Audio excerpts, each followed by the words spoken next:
Hi friends, welcome to my channel. ఈరోజు మనం ఈ వీడియోలో డిఎస్సి సైకాలజీలో భాగంగా సైకాలజిస్టులు వారు రచించినటువంటి గ్రంథాల గురించి తెలుసుకుందాం. ప్రతి టెట్లోనూ డిఎస్సిలోనూ తరచూ ఈ టాపిక్ నుంచి ప్రశ్నలు అడుగుతూ ఉన్నారు కాబట్టి వాటి గురించి డీటెయిల్గా ఈ వీడియోలో తెలుసుకుందాం. మొదట ఇవాన్ పెట్రోవిచ్ పావ్లోవ్ గురించి తెలుసుకుందాం. పావ్లోవ్ రష్యా దేశానికి చెందినటువంటి శాస్త్రవేత్త. ఈయన అభ్యసనానికి సంబంధించి శాస్త్రీయ నిబంధన సిద్ధాంతాన్ని ప్రతిపాదించాడు.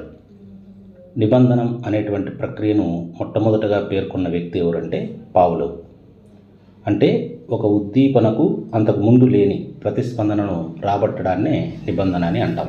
ఉదాహరణకు గంట శబ్దానికి కుక్క లాలాజలాన్ని స్రవించడం. ఈ ప్రయోగాలన్నీ కూడా పావ్లోవ్ అనే శాస్త్రవేత్త నిర్వహించాడు. ఇతను రచించినటువంటి ప్రముఖ గ్రంథాలు conditional reflexes, the work of digestive glands అనేటువంటి గ్రంథాలను రచించారు. నెక్స్ట్ మనోవిజ్ఞానవేత్త E L Thorndike. E L Thorndike America దేశానికి చెందినటువంటి శాస్త్రవేత్త. ఈయన అభ్యసనానికి సంబంధించి యత్న దోష అభ్యసన సిద్ధాంతాన్ని ప్రతిపాదించాడు. దీన్నే ట్రయల్ అండ్ ఎర్రర్ మెథడ్ అని కూడా అంటాం. అంటే యత్నాలు చేసే కొద్దీ దోషాల సంఖ్య తగ్గుతుంది అని ఈ ప్రయోగం యొక్క సారాంశం.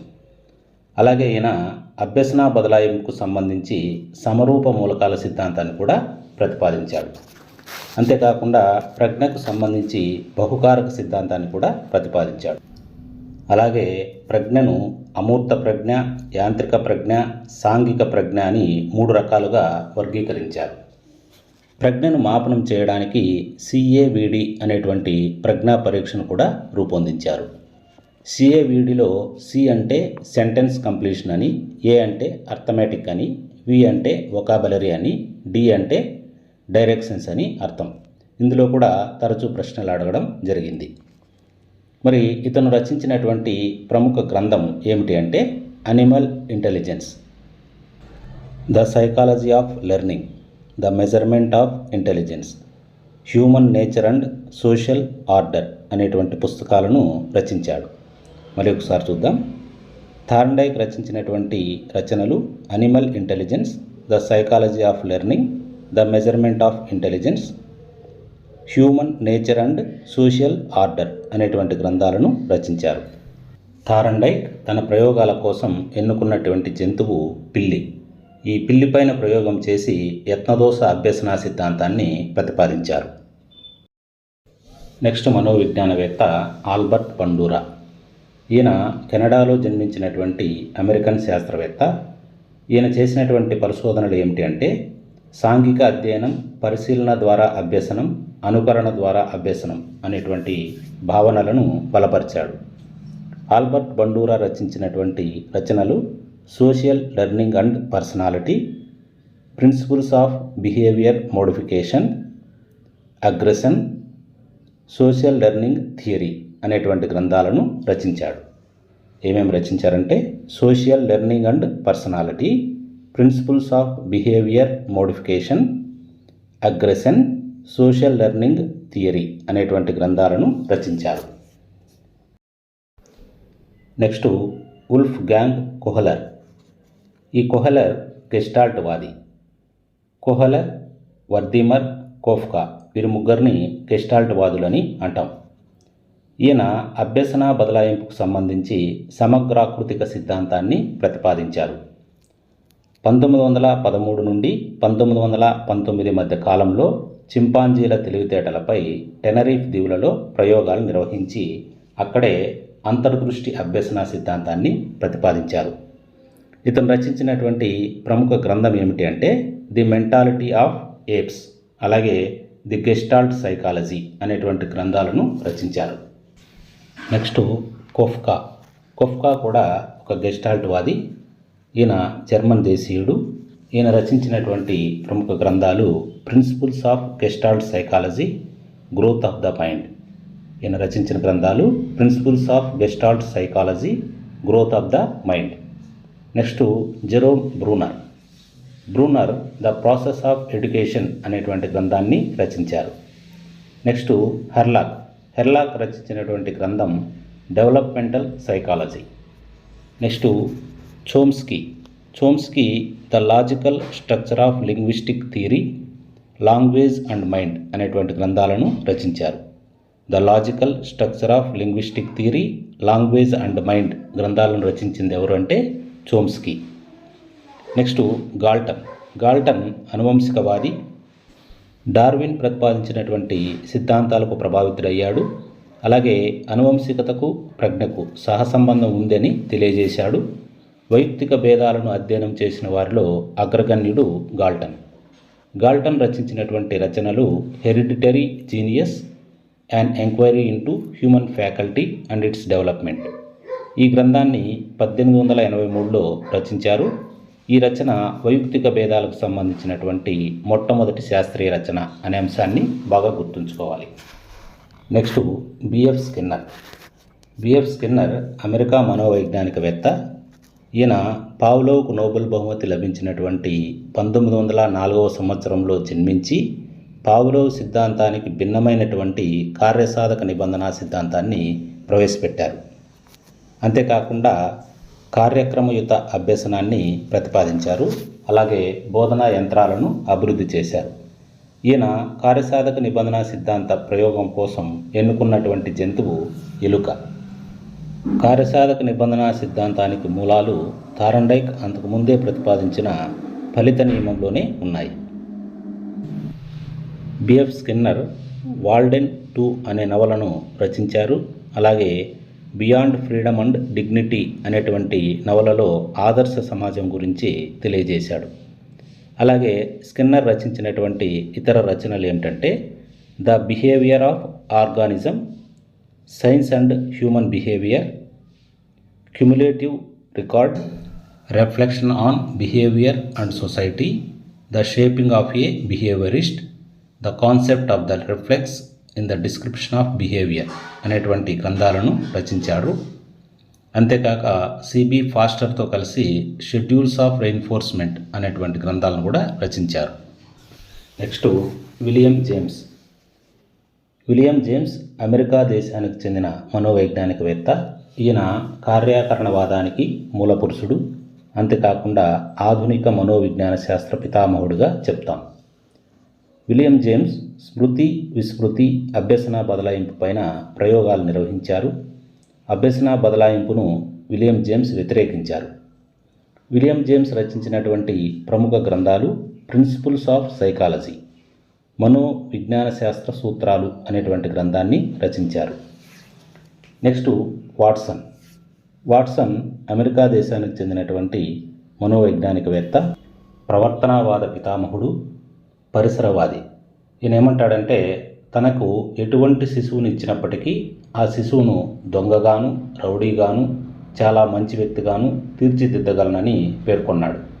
అలాగే ఆల్బర్ట్ అనేటువంటి 11 నెలల బాలునిపైన ప్రయోగాలు చేసి నిబంధిత అభ్యసనాన్ని నిరూపించారు. జేపీ వాట్సన్ రచించినటువంటి ప్రముఖ గ్రంథం behaviour an introduction to comparative psychology. ఏ పుస్తకం రచించారు? Behaviour an introduction to comparative psychology అనేటువంటి గ్రంథాన్ని రచించారు. నెక్స్ట్ స్టాన్లీ హాల్ అమెరికా దేశానికి చెందినటువంటి మనోవైజ్ఞానికవేత్త. వూంట్ ప్రయోగ పద్ధతులను శిశు అధ్యయనానికి అన్వయించాడు. అంతేకాకుండా కౌమార దశను ఒత్తిడి, ఒడుదడుకులతో కూడినటువంటి దశగా పేర్కొన్నారు. స్టాన్లీ హాల్ రచించినటువంటి ప్రముఖ గ్రంథం the content of children's mind. ఏం రచించారు? The content of children's mind అనేటువంటి గ్రంథాన్ని రచించారు. నెక్స్ట్ ఎబ్బింగ్ హాస్ జర్మనీ దేశానికి చెందినటువంటి శాస్త్రవేత్త. ఈయన రచించిన ప్రముఖ గ్రంథం ఆన్ మెమొరీ. నెక్స్ట్ బార్ట్లెట్ అనేటువంటి శాస్త్రవేత్త రచించిన గ్రంథం the remembering. Next Miller and Dollard, వీళ్ళిద్దరూ కలిసి రచించిన గ్రంథం సోషల్ లెర్నింగ్ అండ్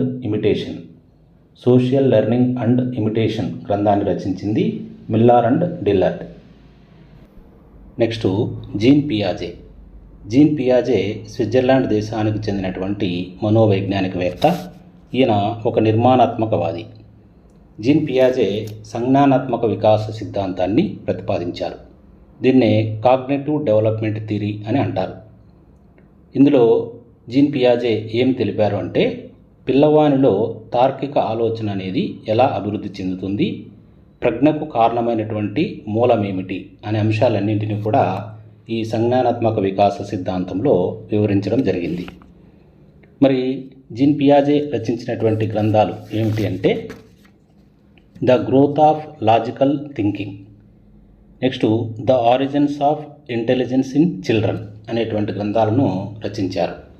సో మనము ఈ గ్రంథాలను మనం పరిశీలించినట్లయితే ఇందులో లాజికల్ థింకింగ్ అంటే తార్కిక ఆలోచన అనేది ఎలా అభివృద్ధి చెందుతుంది అనే అంశం మనకు ఇక్కడ కనిపిస్తుంది. అలాగే ద ఆరిజిన్స్ అంటే మూలం, దేనికి, ప్రజ్ఞకు కారణమైనటువంటి మూలం ఏమిటి అని తెలియజెప్పేదే ఈ గ్రంథం. కాబట్టి పియాజే రచించినటువంటి గ్రంథాలు the growth of logical thinking, the origins of intelligence in children అనే అంశాలను గుర్తుంచుకోవాలి. Next Kohlberg. ఈయన నైతిక వికాస సిద్ధాంతం, దీనినే మోరల్ డెవలప్మెంట్ థియరీ అని అంటాం. ఈ మోరల్ డెవలప్మెంట్ థియరీని ప్రతిపాదించిన వ్యక్తి లారెన్స్ కోల్బర్గ్. ఈయన ఏమంటారంటే, మంచికి చెడుకి, తప్పుకి ఒప్పుకి, న్యాయానికి అన్యాయానికి మధ్య తేడాను తెలుసుకొని విచక్షణగా ప్రవర్తించడమే నైతిక వికాసం అని తెలియజేశారు. ఈయన రచించినటువంటి ప్రముఖ గ్రంథాలు the measurement of moral development, the philosophy of moral development. So ఈ గ్రంథాల్లోనే మనకి మోరల్ డెవలప్మెంట్ అని ఇవ్వడం జరిగింది. ఈ విధంగా కోల్బర్గ్ రచించినటువంటి గ్రంథాలను మనము గుర్తుంచుకోవచ్చు. నెక్స్ట్ సిగ్మండ్ ఫ్రాయిడ్ ఆస్ట్రియా దేశానికి చెందిన మనోవిశ్లేషణవాద పితామహుడు. ఈయన అచేతన ప్రేరణ సిద్ధాంతాన్ని ప్రతిపాదించాడు. చార్కాట్ శిష్యుడు. అంతేకాకుండా సమ్మోహన అంటే హిప్నాటిజం పద్ధతిలో హిస్టీరియా వ్యాధికి చికిత్స చేయడానికి ప్రయత్నించారు. ఇతను రచించినటువంటి ప్రముఖ గ్రంథం ఇంటర్ప్రిటేషన్స్ ఆఫ్ డ్రీమ్స్, స్వప్న విశ్లేషణ అనేటువంటి గ్రంథాన్ని రచించారు. నెక్స్ట్ వైగోట్స్కీ సాంఘిక సాంస్కృతిక అభ్యసన సిద్ధాంతాన్ని ప్రతిపాదించారు. ఈయన రచించినటువంటి గ్రంథాలు psychology of art, thought and language and mind గ్రంథాన్ని రచించింది చోమ్స్కీ, థాట్ అండ్ లాంగ్వేజ్ గ్రంథాన్ని రచించింది వైగోట్స్కీ. ఈ రెండు అంశాలు కన్ఫ్యూజ్ అవుతారు, బాగా గుర్తుంచుకోవాలి. Next J P Chaplin. ఈ జేపీ చాప్లిన్ రచించినటువంటి ప్రముఖ గ్రంథం dictionary of psychology. Next Clifford Beers అనేటువంటి మనోవైజ్ఞానికవేత్త అమెరికా దేశానికి చెందినవారు. క్లిఫర్డ్ బీర్స్ని ఫాదర్ ఆఫ్ మెంటల్ హెల్త్ అని పిలుస్తారు. క్లిఫర్డ్ బీర్స్ రచించినటువంటి ప్రముఖ గ్రంథాలు a mind that found itself అనేటువంటి గ్రంథాన్ని రచించారు. డబ్ల్యూసి బాగ్లే అమెరికా దేశానికి చెందిన ప్రముఖ పరిసరవాది. బాగ్లే ఏమంటారంటే, వ్యక్తి యొక్క వికాసం పైన అనువంశికత కంటే పరిసరాలే ఎక్కువ ప్రాముఖ్యతను పోషిస్తాయని తెలియజేశారు. వికాసం పైన ఎక్కువ ప్రభావం పాఠశాలలో ఉండే వసతులు, సౌకర్యాలు ప్రధాన పాత్ర పోషిస్తాయని బాగ్లే గారి అభిప్రాయం. ఈయన రచించినటువంటి ప్రముఖ గ్రంథం ఎడ్యుకేషనల్ డిటర్మినిజం. నెక్స్ట్ ఆల్పోర్ట్ అనేటువంటి మనోవైజ్ఞానికవేత్త మూర్తిమత్వం పైన ఎక్కువగా పరిశోధనలు చేయడం జరిగింది. ఆల్పోర్ట్ రచించినటువంటి ప్రముఖ గ్రంథం పేరు కూడా పర్సనాలిటీ. నెక్స్ట్ గార్డినర్ బహుళ ప్రజ్ఞా సిద్ధాంతాన్ని ప్రతిపాదించారు. ఆయన రచించినటువంటి గ్రంథం పేరు కూడా theory of multiple intelligence. Next Daniel Goleman ప్రజ్ఞలో ఉద్వేగ ప్రజ్ఞ, ఎమోషనల్ ఇంటెలిజెన్స్ అనేటువంటి భావనను ఎక్కువగా ప్రాచుర్యంలోకి తీసుకువచ్చారు. గోల్మన్ ఏమంటారంటే, వ్యక్తి యొక్క విజయంలో సాధారణ ప్రజ్ఞ కన్నా ఉద్వేగ ప్రజ్ఞ అనేది ప్రధాన పాత్ర పోషిస్తుంది అని అంటారు.